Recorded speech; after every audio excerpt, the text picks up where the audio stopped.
Welcome to the Top 10 Gardener with Master Gardener Ken Lain. Gardening can be challenging, but with Ken's tips, tricks, and top 10 advice, you'll reap huge rewards. Now welcome your garden host, Ken Lain. And we are back with Lisa Lain in the studio. She comes each week with your garden questions. Just what are people talking about? And believe it or not, we do have a lot of folks. We have more questions now than I think we do during spring. True. In the spring, it's where is, do you have, I want 8 of these, where are they? And now it's, should I be watering still? What kind of tree would I, a lot of research, a lot of new homes, I notice. People are looking, but they're not quite there yet, but they're almost. It's kind of, welcome to the studio, Lisa. Well, thank you. You're good welcome. To be here. Really? How good? It's so good. We had our first Christmas party this week. We did. So I had that. We've got another one. We got 2 next week. It's just, it's in this. It's nice to be post-pandemic where you can actually gather. True. With friends and family. It has been nice. But yeah, season has started and it'll go quick. It will. Well, what are we? We're 2 weeks left and we're done. It's Christmas. It's Hanukkah next week. It's, I don't know, all the other holidays that are out there. It's crazy. Yep. Good. What questions do we have? Well, we do have questions, and they're our usual winter type questions. Okay. So Janet in Prescott Valley, she planted 5 of the red clusterberry cotoneasters this spring. So her question is, they've kind of turned a color, kind of a rusty brown color. And she wants to know, is that normal, something to be concerned about, or... You gardeners, you're always in tune with your plants so much. You see the minus little change. You're like, oh, should I be worried? They do that. Yes. It's their winter color. So, so red clusterberry cotoneaster or Parnii cotoneaster, it's an evergreen shrub, gets up well above head high, 8-10 feet tall, thick. We use them as a screen. It blocks the wind. It just is good at keeping dust down. It's a great plant and super tough. So in Prescott Valley, the antelope wouldn't eat it out there. Javelina, don't bother them. In town, it's the deer, elk do not bother cotoneaster. So it's a great plant for you. And it's drought hardy, doesn't get bugs. It's kind of low care. It's better than I think red tip botania, which does. If it starts turning color, it's under fertilized. This one, its winter color is a purple hue. It has a blue kind of green color to it during the growing season. And then this time of year has kind of a purpley tinge to it. And so the berries will hang on there right through winter. So thus red clusterberry has bright white flowers, clusters of them in the spring. And then they form and they keep those berries through winter. The birds will eat some of them, but it's got this pretty evergreen, but not always evergreen, blue-green. It's got evergreen, blue, purple off color. Or some plants turn purple, some turn gold, some turn blue, some they can have different colors. And so evergreen means it just doesn't lose its foliage in the winter. It can turn color some. So I would say another one, Nandina or heavenly bamboo is what the Californians call it. That one, when it's in the sun, it's evergreen, but when it's in the sun, it can be a red color, like bright red. Like it's got pretty foliage, so it's evergreen, but it's not green. It is flaming red. It's real pretty. In the shade, it can be more of a green, true green color. So it varies depending on where it's at and the cold it gets and that kind of stuff. But Janet, not to worry. Not to worry. Cotoneaster, we've got some right now in the greenhouse. You could plant them right now. They're doing the same thing, even here in the nursery. So very normal. And if you look around your neighborhood, same thing will be happening to them out there. And you see it a lot with junipers and arborvitaes. That's another one that commonly Mahonia, Oregon grape, Mugo pine also is another one that kind of gets a little bit of a hue to it. So not to be worried. Gives it character. That's right. There you go. Okay. Well, our next question is from Robin in Prescott. They purchased a fat Albert spruce to use as a living tree. But her question is, how long can it stay in the bucket after Christmas? Or do you need to plant it right away, or do you got some time? So if you're going to use a living tree, that is a landscape tree, you're going to bring it indoors and and put presents underneath it. Just enjoy it for a few days there, up to about 7-10 days. Then you kind of want to get it back outdoors. This is an outdoor plant. It likes to be cold. Right. And so take it outside. When you're bringing it outdoors, you transition it a little bit. So you put it next to, let's say, an overhang, a patio, a covered deck, covered driveway, so next to the house, south side of the house. Let it get used to that cold, because you condition it to be at 68, 70 degrees indoors. Right. Now it's got to get used to 22. Right. It can be a bit of a shock. So you let it transition for a few days, maybe a week, until it's outside. And once it gets transitioned, you can keep in the bucket till next summer if you wanted. Right. So really, ideally, if you could plant it before middle of March would be ideal, because it will start to grow into March, April. And if you could have it in the ground and it wakes up for spring and it's already in the ground, that's the best. But don't feel pressured. You don't have to get it in the ground. Water it once a week. Especially in the container. In the container. Yeah. It'll buy you as much time as you need. So not to worry, Robin, you're good to go. Don't feel pressured. Pick a nice day when you're bored and you want to work off all those Christmas bonbons. Go dig a hole and plant it then. Christmas bonbons. Is there even such a thing? My mother made rum balls when I was a kid. Oh my gosh. My mouth just watered thinking about it. It doesn't even sound good. They're delicious. It's an acquired taste. It's acquired taste, sure. Yeah. Our next question is from Peggy in Prescott. She planted a peach tree this summer, followed our directions on our planting guide. Her landscape maintenance guy came by and said, "Oh no, it's not planted right. It's planted too high." Where she planted it even with the soil, and he told her, "No, you should plant that deeper." So her question is, who's right? Yeah. Well, I've got to say, we've been doing this for 30 years. Your dad did it for 30 before you. It's a family business. We have planted literally tens, if not hundreds of thousands of plants. And this is what works in heavy clay soils for the mountains of Arizona. Your landscaper, hire them to cut, trim, prune, adjust irrigation, to sling rock. But don't have them advise you on plants, because they're blithering idiots. They don't know what they're talking about. That's a Phoenix. That's blithering. Okay. It's blithering. That's how you do it down in Phoenix. That's a desert guy. He's come up the hill because he couldn't make it down there. I don't know why. Didn't like the heat. But that's how you do it down there. You don't do that up here, or you will kill them during the monsoon season. So this was a really wet year. And if you'd had that in that divot, dip-de-doo, it would have been overwatered. And pitted fruits are notorious for dying when they get too wet. Right. So that it probably came through and did better for you because you planted on a very slight mound. So plants here, you plant at grade or a little tiny, to like 2-3 inches above, and have it kind of feather out. So you can't really see that. So I would say you did it really well. And if you're not sure, come talk to us. We can show you how to plant in your yard. We're really familiar with the entire Central Highlands, from Sedona to Seligman, and from, just everywhere in between here. Right.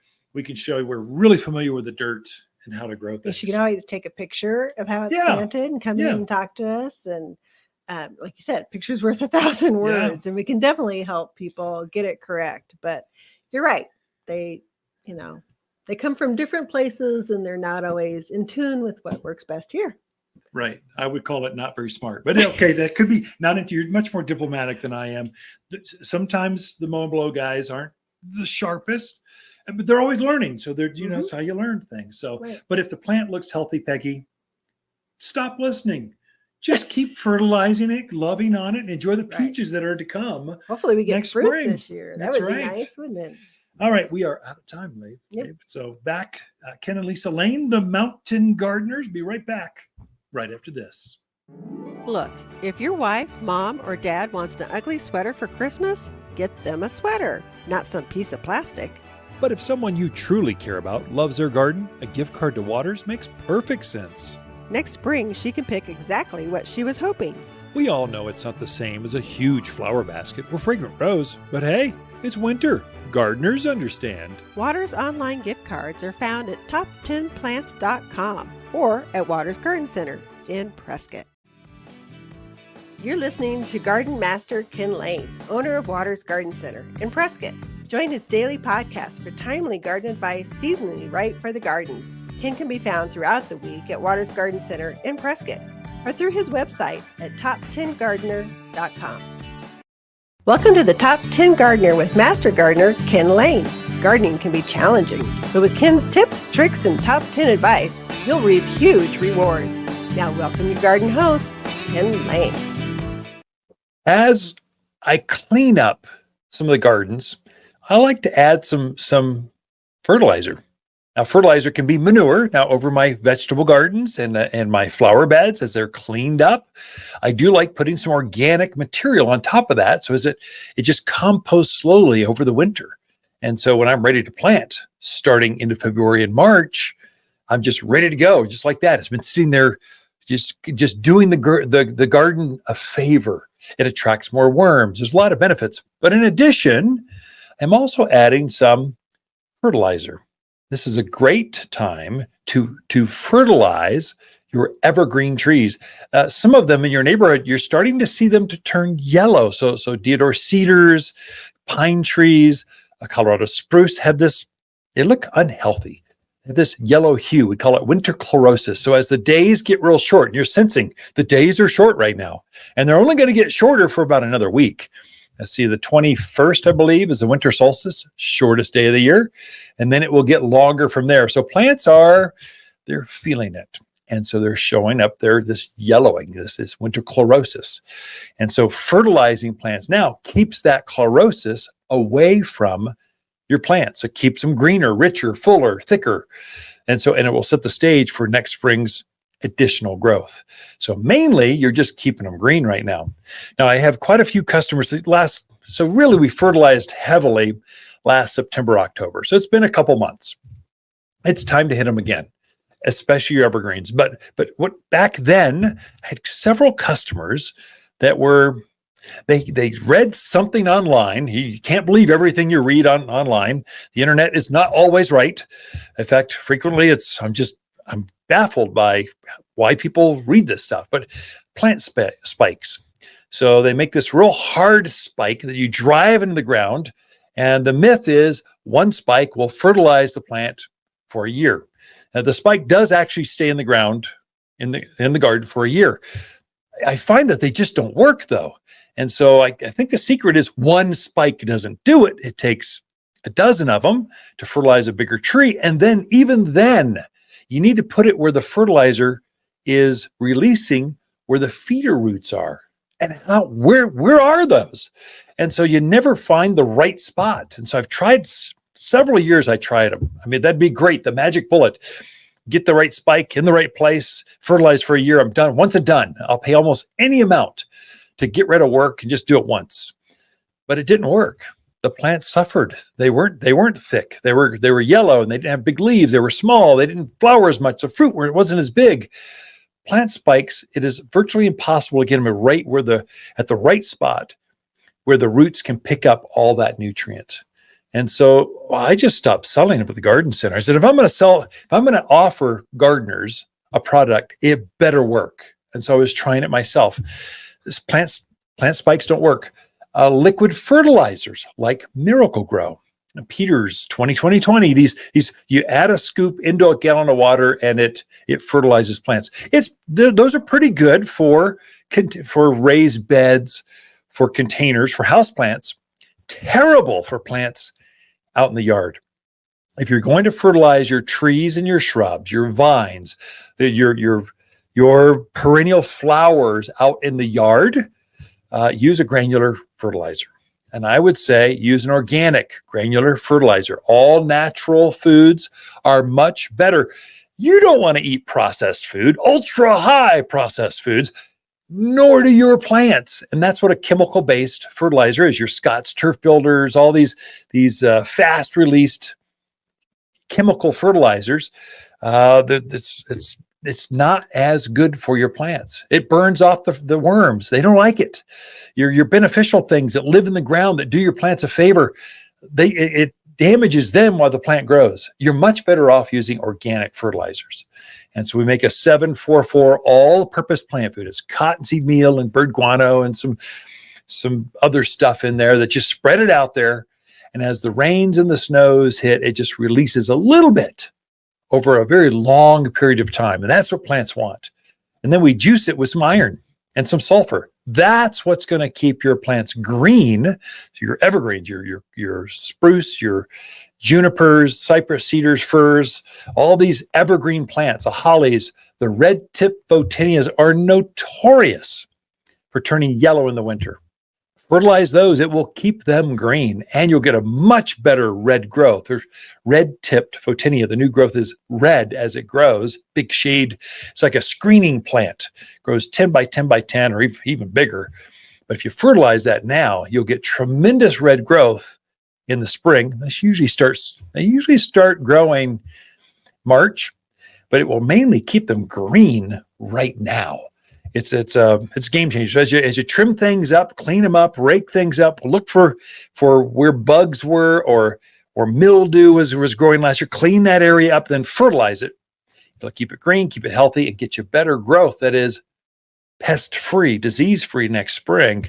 But now's your time to do that work for spring growth in a couple months. Hey, we've got more in store for you. Be right back right after this. For luxurious evergreens in the yard, look no further than Waters. We have a luscious selection of evergreens that look their best in winter, so you can enjoy a beautiful landscape no matter the cold. Locally grown for stunning appearance and ability to thrive in cold weather. Perfect for that touch of luxury your neighbors are sure to be jealous of. Luxurious evergreens at Waters Garden Center in Prescott and watersgardencenter.com. Your one-stop shop for evergreens. Visit us today. You're listening to Garden Master Ken Lain, owner of Waters Garden Center in Prescott. Join his daily podcast for timely garden advice seasonally right for the gardens. Ken can be found throughout the week at Waters Garden Center in Prescott or through his website at top10gardener.com. Welcome to the Top 10 Gardener with Master Gardener Ken Lain. Gardening can be challenging, but with Ken's tips, tricks, and top 10 advice, you'll reap huge rewards. Now welcome your garden host, Ken Lain. And we are back with Lisa Waters Lain in the studio. We give this segment completely to her. I try not to jump in or say anything so that we can get more garden tips, tricks, and advice, insider scoop on from a woman's perspective, my gal's perspective, another master gardener here at the Garden Center. Welcome back to the studio, Lisa. Thank you. Good to be here. Beautiful day. Beautiful time to be in Prescott. It's sunny. And the surrounding areas. Yeah. I call it the Central Highlands because it's Sedona is the same as Camp Verde, is the same as Cornville, the same as Skull Valley, Paulden, Prescott, Prescott Valley. We're all kind of the same. So this advice just is good. So the plants go here, the same planting technique. It's the same. So that's why I think the reason we have so many people from the other side of the Mingus Mountains, the Mingus Mountains, potato patch, is people are coming over to get Trader Joe's and Costco, and then they stop by the garden center to get tuned into the show. They get a poinsettia or whatever. How do I plant this tree? But the pine trees that grow here will grow there. The lilacs that grow here will grow there. The pansies, the tomatoes that they grow here, they grow there. And we're about the same zone, same season, same everything. Yep. Very true. So what kind of garden tips you got for us? Well, so share. Last week we were talking about poinsettias, where they came from, how did they become a Christmas plant? Yeah. And we kind of briefly touched on Christmas cactus, but we didn't really hit on it too much. But one thing we did say, we were like, well, is Christmas cactus really a cactus? And we said no, but we were wrong. Oh, really? It truly is a cactus. Truly, or what? It's in the genus family of cacti. There we go. So it is technically a cactus. Cool. Which I did not know. No, it's not like a prickly pear. No, you can't grow it outside. It actually originates from the central coast mountains of Brazil. Oh, there you go. Amazonian. Amazonian. Really? So kind of high. It likes kind of the higher altitude forest areas where there's moisture. So they actually, in their native environment, grow kind of like almost like an air plant, where they're on trees. They grow on trees, neat, like an orchid, right, or on moist rocks. So they don't really put out roots into the soil in their native environment. They do here. We grow them in soil. But it truly is a cactus. So we learned something. We did. Yeah. So did our listeners. See, that's the reason you tune in every week. Right. There we go. Been doing this for decades. We just passed our 650th upload to Podbean. Really? So to our podcast. Cool. And we're almost at 100,000 downloads. So it's like people are gaining traction. And we're starting to have other, PR companies going, hey, they got something going on. We should go try to ask them for money. We can scale this for you. I don't care about going national. I only care about us here. The Central Highlands. It's just us in the Central Highlands. Yeah, there we go. Otherwise, it'd be work. This is just fun. This is fun. If you turn into work, it won't be as much fun. So back to Christmas cactus. Sorry. Which truly is a cactus. So here like I said, inside, they don't need a lot of water. You water when the top inch or two is dry, then you get water on them. They don't want it to be constantly wet. Once a week, once a month. Going to depend on your home somewhat. So I hate to tell people a specific. Twice a month? Because some of it's the soil. I like to use the stick your finger in the soil test. Oh, moisture meter. Yeah. Okay. Tools make gardening easy. And if it's dry, you water it. Bright room. Definitely, but super easy to care for and live 50 years or more. I mean, there's Christmas cactuses that great grandma had, and they're super easy to take a slip off of and restart to propagate another one. So that's what a lot of families do. Someone has great grandmas and they all give slips to somebody and move them on, but super easy plant to grow. A little bit more of a challenge to try to get it back into color again. But there's actually, which we can discuss that later. That's kind of another part. But there are basically three kinds. There's the Thanksgiving cactus, which blooms at Thanksgiving. The Christmas cactus, which actually blooms at Christmas.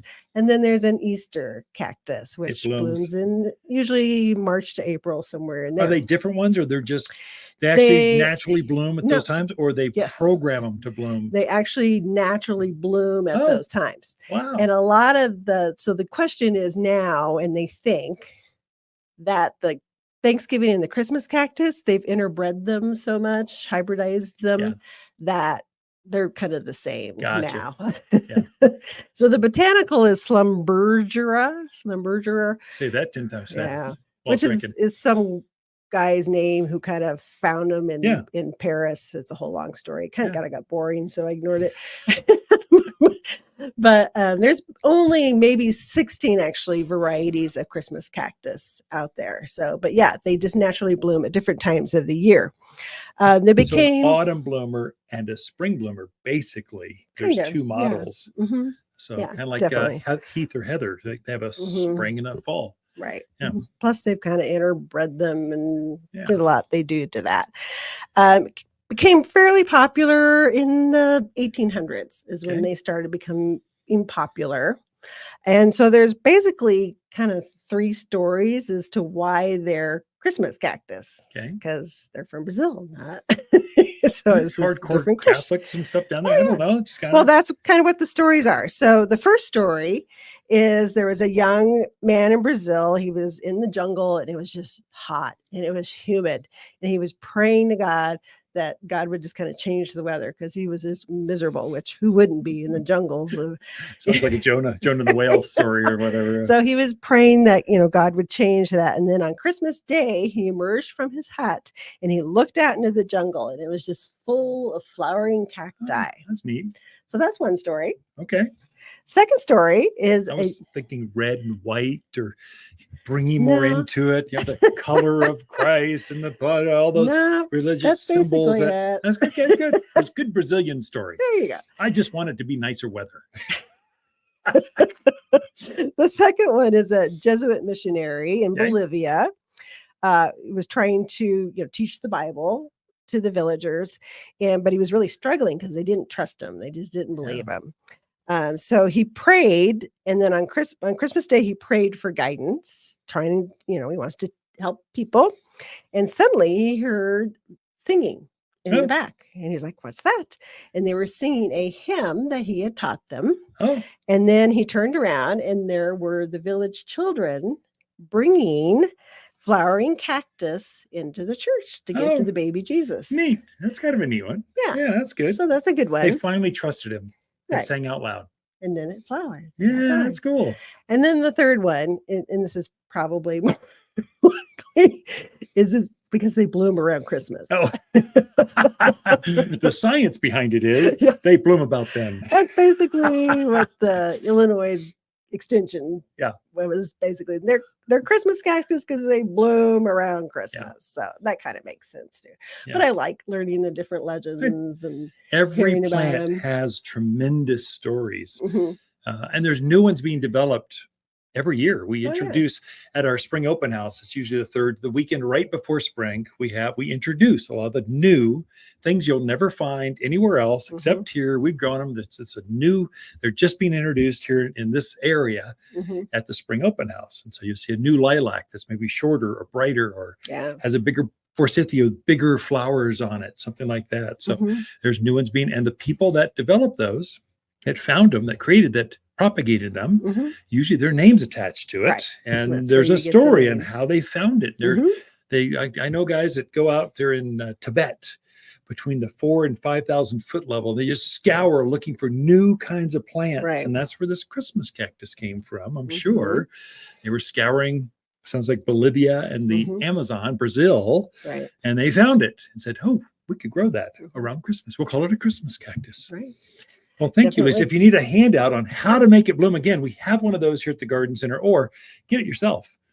Just go to watersgardencenter.com and type in the search bar, like Christmas cactus. It'll pop right up. So it's there to help you. All right. Throughout the week, Lisa and I, we camp out here at Waters Garden Center. If you want more garden history on all things holidays, last week is poinsettias. This week's it's Christmas cactus. Come visit us. Back after this. Look, if your wife, mom, or dad wants an ugly sweater for Christmas, get them a sweater, not some piece of plastic. But if someone you truly care about loves their garden, a gift card to Waters makes perfect sense. Next spring, she can pick exactly what she was hoping.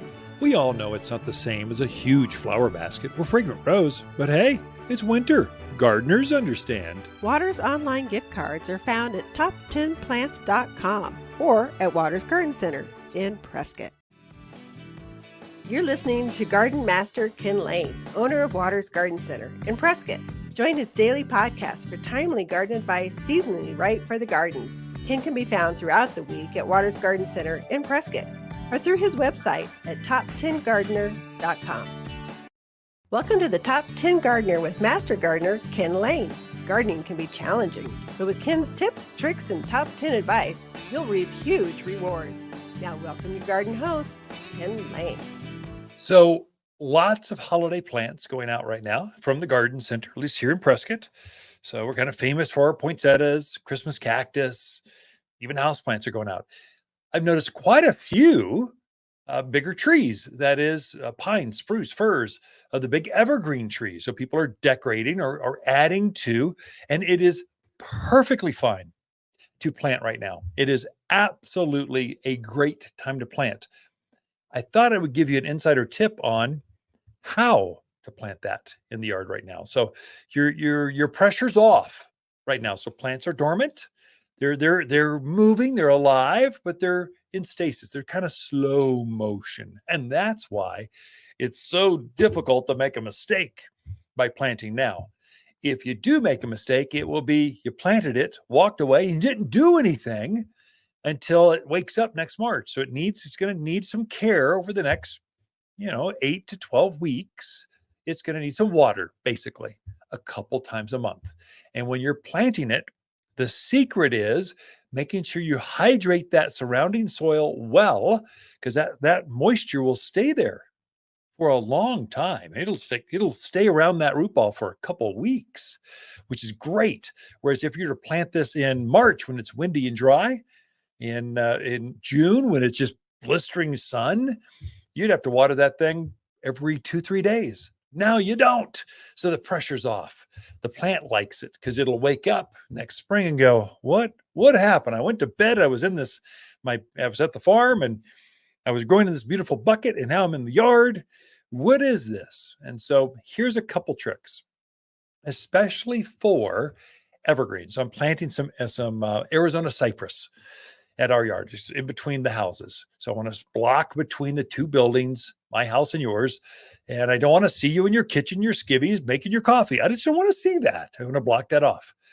And so we're planting some Arizona cypress, the fastest growing of the thick, kind of juniper looking types or native looking evergreens. They grow up about 20 feet tall, 12 feet wide. It's perfect for a fast growing screen. And if we plant it now, let's say a nice 15-gallon size, 6, 7, 8 foot tree, it's going to grow even more next spring because it's going to root out some and it will just wake up and go, it must be okay. I'm going to grow right here. So I'll get more growth next spring by planting now. Here's how to do it. When you're planting, whatever it is, whatever the size of the bucket is, that's as deep as the hole needs to be. You do not need to go very deep. You're going wide. Roots go sideways.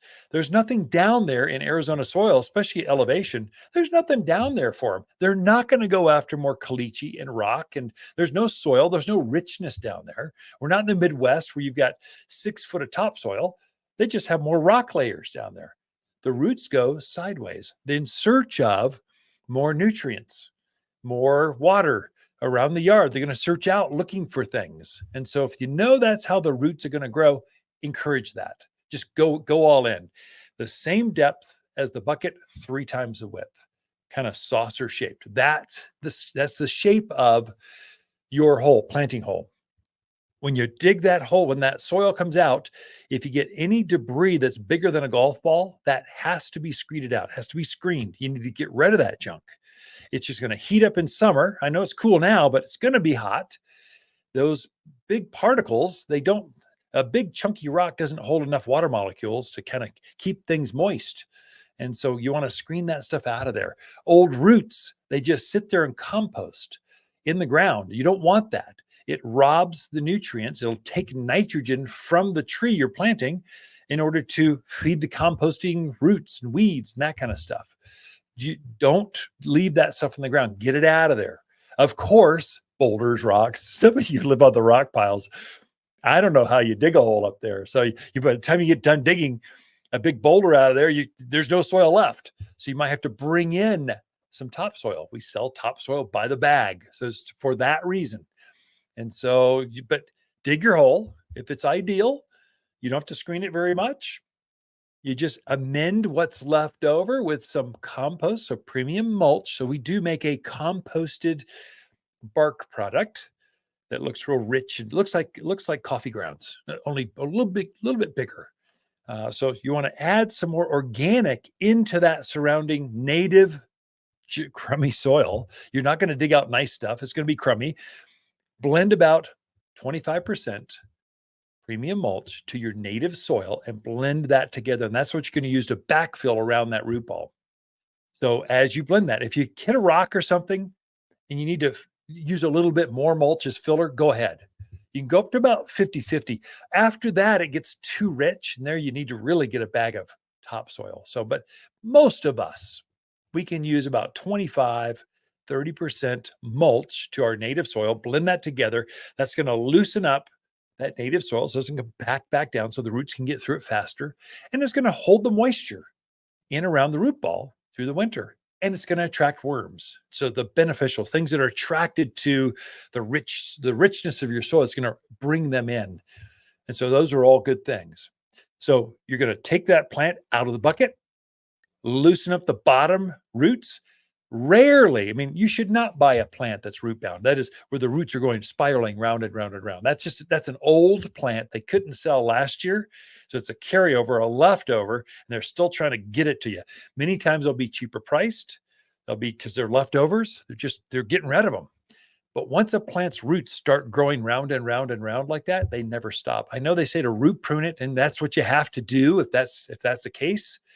But even then, when you prune that that wraparound root, it just knows that's what I got to do. I'm wrapping around. It just keeps growing that way. So just try to, if you do see that at the bottom a little bit, just loosen them up a bit. Keep the root ball intact, but loosen the side roots a bit, not a lot, just a little bit. Then you gently put it in the ground, take that mulch and native soil, wrap it around, just kind of pack it in around that root ball to keep it upright. And that's what you do.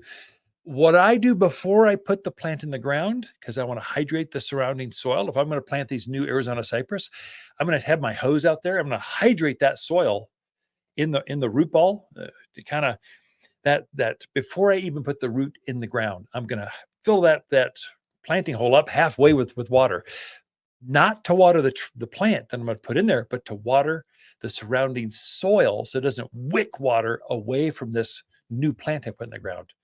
That's what's going to ensure that plant stays moist for the next couple of weeks. So I'll fill it up halfway with water. I'll set my plant on top in the water on top at that hole. I'll backfill it with the mulch and native soil. Then I'm going to sprinkle a layer, a handful or two of all-purpose plant food. Then I'll top it off by watering it all in at the very end, kind of making sure everything is hydrated, and you're pretty much set for a couple of weeks. Now, here's the insider tip. Our snows to come can be very heavy. And so especially on fast-growing deodar cedars, very fast-growing Arizona cypress, these things grow, they just grow so fast, the wood hasn't solidified. And so these heavy snows come on, they're lighten up on these branches, and then they just weep. They fall over almost. So staking your evergreen trees, especially spruce, pine, fir, cypress, cedar, junipers, all these evergreens, stake that. So as the snows come, the plant doesn't load up with 100 pounds of snow and then fall right over. The root hairs will continue forming slowly, but they are still rooting. So it'll keep you from breaking those as it goes over. It won't kill the tree, but why come back out and have it after heavy snowstorm, have to prop it back up? So staking is the secret for this time of year for trees and shrubs, mainly evergreens that you're going to have to do that with. It's a game changer. Next year, you could probably cut that off. The stakes only need to stay on for about a year.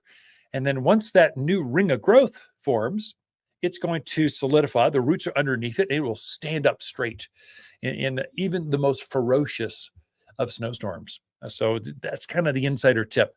A lot of folks go, this spruce is heavy on its own. It is, and it will stay up by itself until it gets 100 pounds of snow. Then it flops right over. So to stake it, 2 stakes on either side, just tie it once.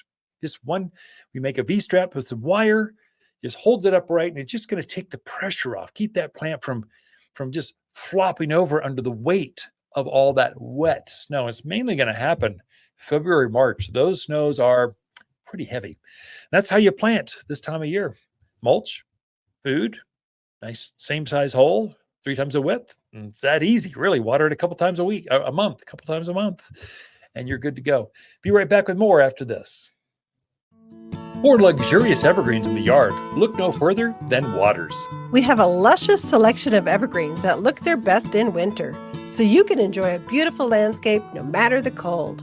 Locally grown for stunning appearance and ability to thrive in cold weather. Perfect for that touch of luxury your neighbors are sure to be jealous of. Luxurious evergreens at Waters Garden Center in Prescott and watersgardencenter.com. Your one-stop shop for evergreens. Visit us today. You're listening to Garden Master Ken Lain, owner of Waters Garden Center in Prescott. Join his daily podcast for timely garden advice seasonally right for the gardens. Ken can be found throughout the week at Waters Garden Center in Prescott or through his website at top10gardener.com.